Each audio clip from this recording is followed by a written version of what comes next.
I wanted to talk about two things in this video.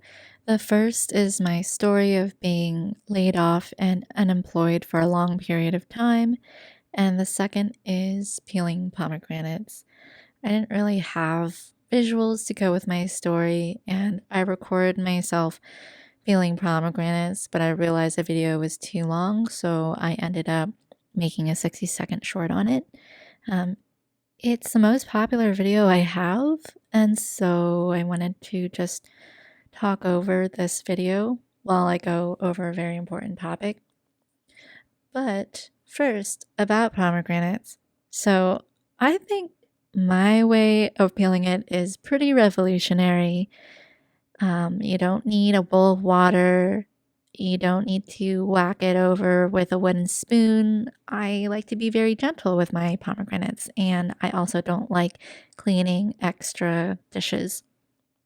So, with these pomegranates you'll see in this video, I tend to do more than 3 cuts, and this is because I haven't cut a pomegranate in a while, and I forgot that you only need really like 1 or 3 cuts, just one to get started breaking it open.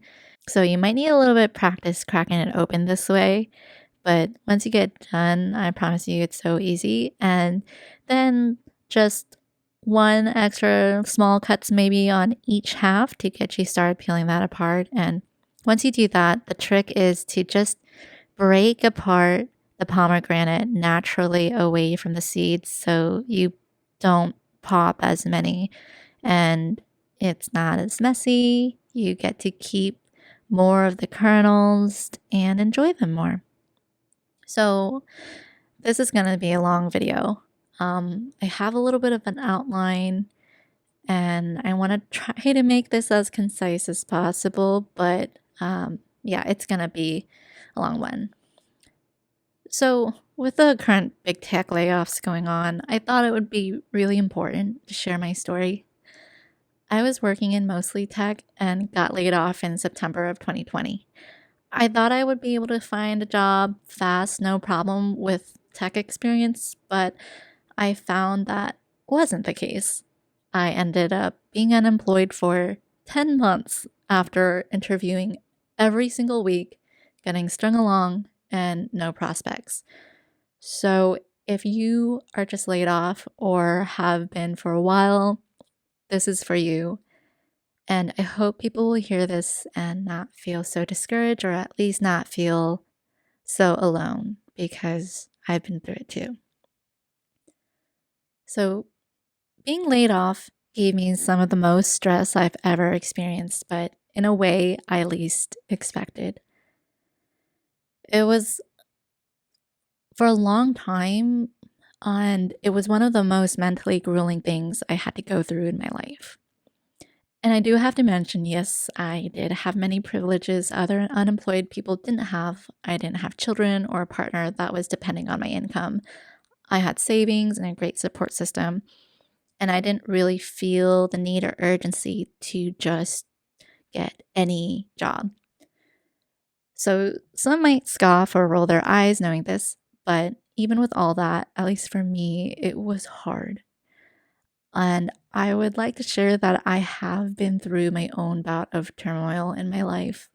I share this not for sympathy, but to put into perspective how I was feeling. I was a person who suffered through breast cancer. I had intensive surgeries and recovery periods.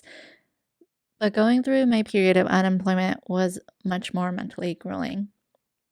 And this is why it surprised me. It wasn't because I was worried about finances or that I would never find a job.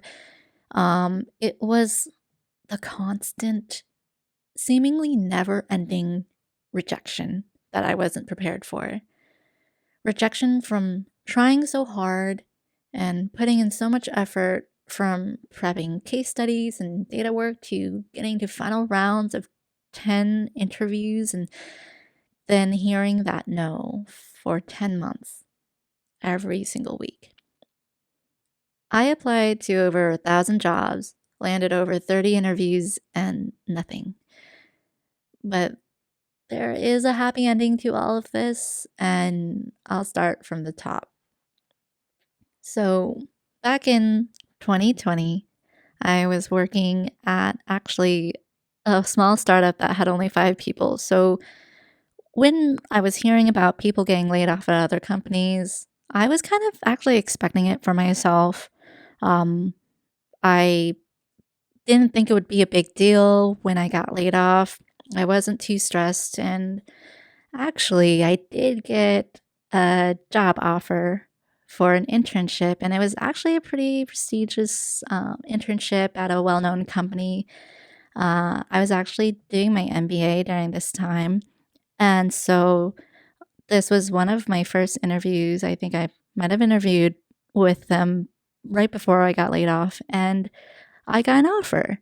And I was ecstatic. But I was also pretty confident in my ability to get offers. I was like, I like this is a great offer, but I also have all these other interviews already lined up with, arguably bigger companies with bigger pay. So this is just my first offer. Let me just decline this one and see what I get. Well, that turned into 10 months of nothing. So, definitely bit me in the butt, that confidence I had. And, I definitely had that confidence, rightfully so, at first, because, I had almost 10 years of great work experience, not only at like a small, unknown 5-person startup, but I worked at like many Fortune 500 companies. I got promoted quickly. I felt like I was able to be personable and work in teams really well. I got a lot of praise in my work, to say the least. So I felt confident that I would be able to find a job, especially in the data space, you would think. Um, but I didn't. And so I was interviewing every single week, and it was draining. And I think the reasons why it was so draining and extremely stressful, to me at least, was for a long time, I was attributing my self worth to my career. So I was thinking, am I not employable? Do I not have marketable skills? I was taking the rejection way too personally. And I wasn't prepared for this much rejection at all for this long of a time. Uh, so that's where I felt that it was just so draining. So on to actually where the story turns around, and the happy part of the story out of all of this. Well, I had a lot of happy moments, which I'll go through in a little bit too. But in the end, I actually landed an interview with my dream company out of all the 30 plus companies, thousands of jobs I applied to. My dream company reached out, interviewed with them. It was so quick, and got an offer.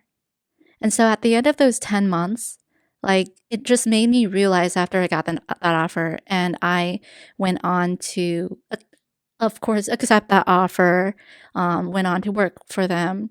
But what I learned is like, I really had not needed to worry about my self worth at all. And I shouldn't have had to realize that when I got that offer from that prestigious top company. Um, and that's something that I want to reflect on a bit. So reflecting back on that, definitely was attributing my self-worth to my career way too much. And I need to build my self-confidence in other ways. And luckily, throughout that time, I was able to. Um, so some of the things that definitely helped me along the way uh, was that I was finding joy in the little things outside of my career, specifically cooking. And so you'll see a lot of my content is based on cooking because it is definitely a joy of mine. Cooking helped keep me sane. I think it really staved off my depression. I started a cooking log. And so I think for me, that helped me the most because it was something that I was able to create for myself with my bare hands and have it produce something that could keep me alive in a sense and also provide me sustenance. And it was just something I looked forward to every week, finding new recipes, trying out new meals, and being able to create something from scratch and creating something so fulfilling. It was where I felt like I was actually succeeding in my life. It's weird because, I was doing my MBA during this time and I was succeeding during that. I actually graduated early um, at my MBA. And, I was succeeding in my group projects and whatnot.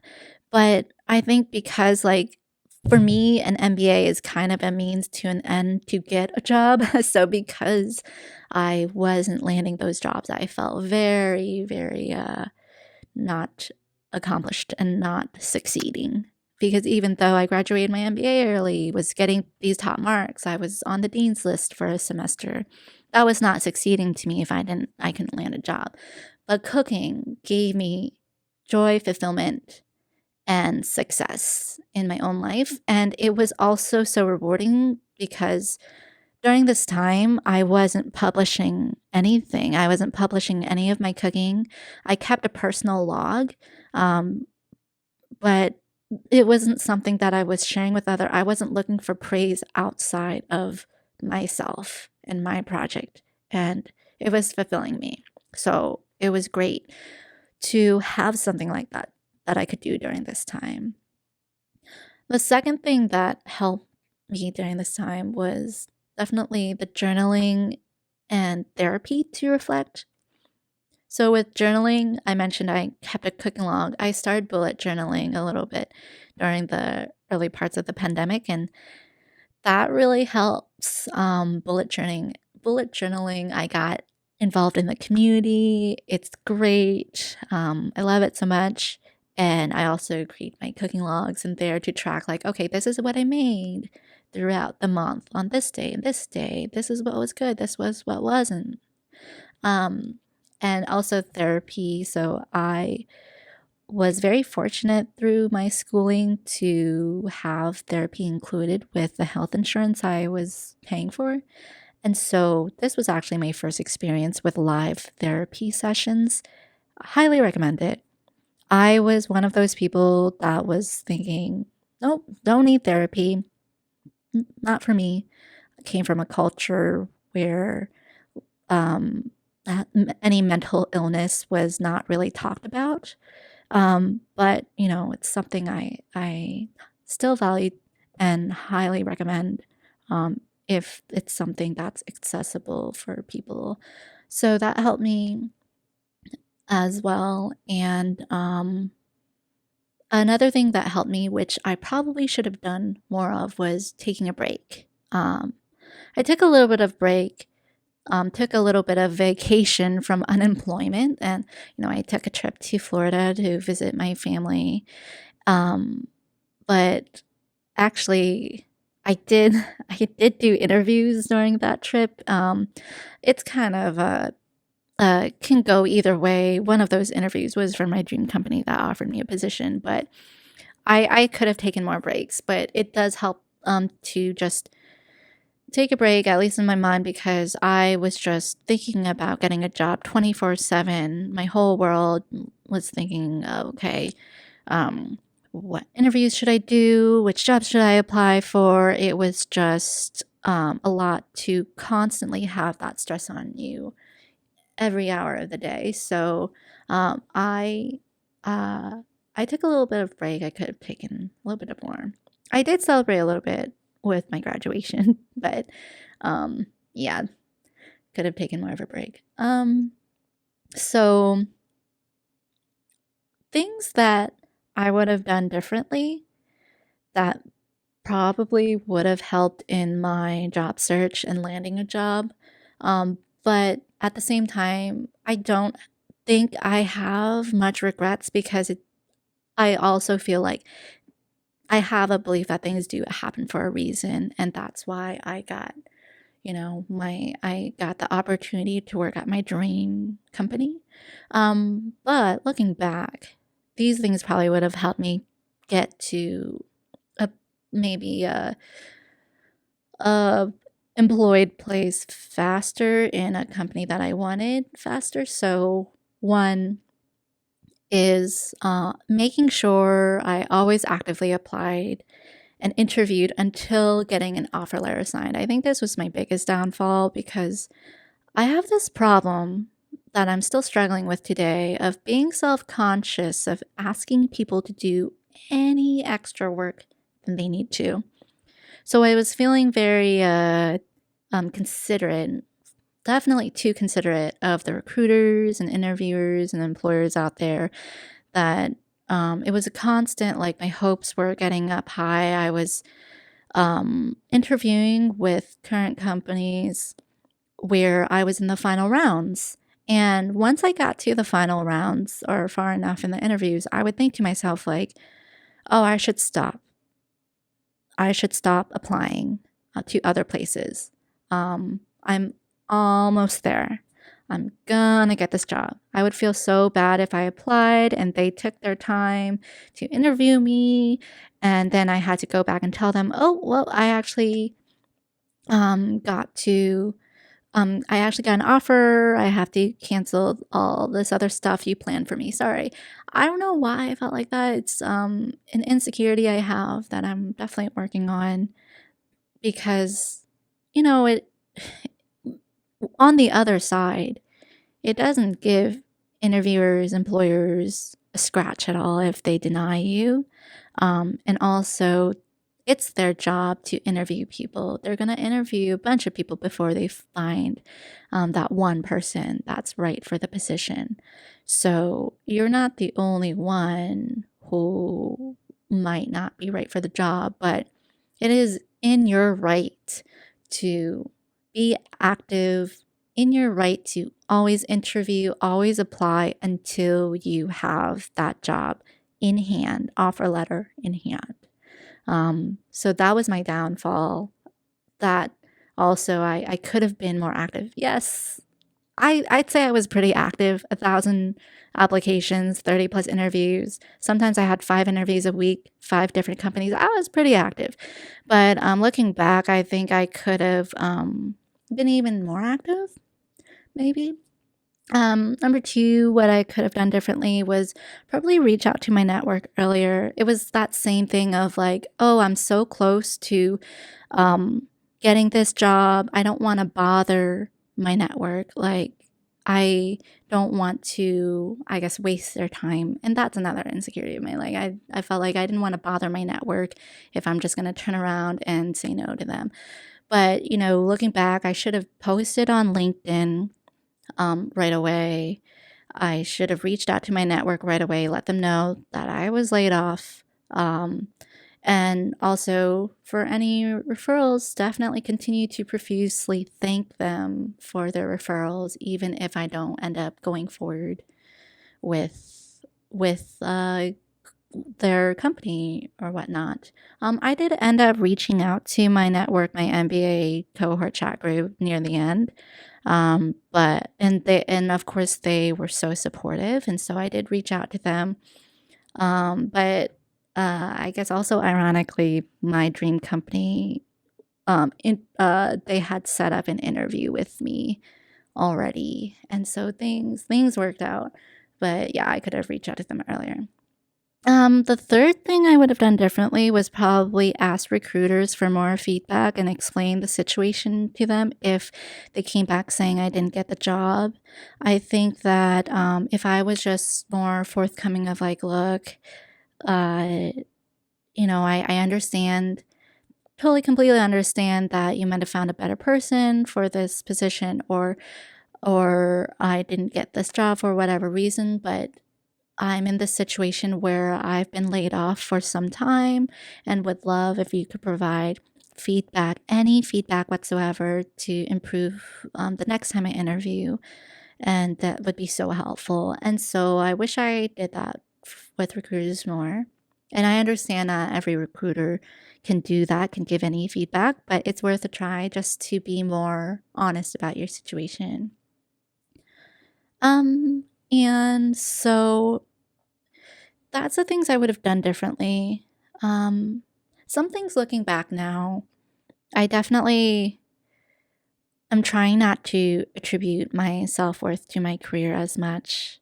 I think that, there's a lot of pride that goes in there, but it can also hurt you. And there's a lot of ego in that, which I'm trying to just is that a word?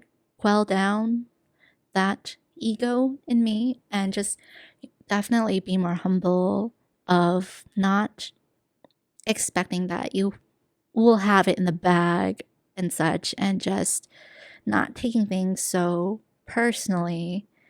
And so this is what I just want to leave you all with. If you have made it this far, thank you so much for listening. But I do want to just share my story and hope that it can help someone, maybe. And just let them know that they're not alone if they feel that they're in this situation. And also let them know it like might be, you might find it's harder than expected. At least it was for me. But that you're not alone. And also that it's not always a reflection of how hard you work or how valuable you are to society if you get passed down for jobs over and over again. Sometimes it's just bad luck, like I feel was in my case, and that sucks. It absolutely does. But don't let it for 1 second make it so that it reflects your own self-worth. There could be a number of factors of why it didn't work out, and it might not always be you. And so just keep at it. You'll find that job soon, and you'll be able to find the joys and delight in a lot of other things, even through all that rejection. And just keep at it, and soon enough, there'll be something there for you.